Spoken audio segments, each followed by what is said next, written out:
15 বছর থেকে 20 বছরের আপনি রেকর্ড ধরেন আমাদের অটোরিকশার মাধ্যমে অ্যাক্সিডেন্টে কয়টা লোক মারা গেছে, আর আপনাদের প্রচলিত যানবাহনের মাধ্যমে হাজার হাজার লক্ষ লক্ষ মানুষ বছরে মারা যাচ্ছে।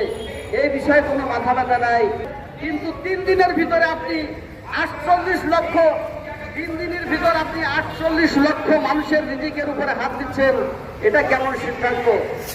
আমি হাইকোর্টের রায়কে, মহামান্য আদালতকে এই রায়ের বিষয়ে পুনর্বিবেচনা করার জন্য আমাদের ঢাকা সিটির সমস্ত অটোরিকশা মালিকদের পক্ষ থেকে আপনার এই রায়কে পুনর্বিবেচনা করার জন্য বিশেষভাবে অনুরোধ রাখছি।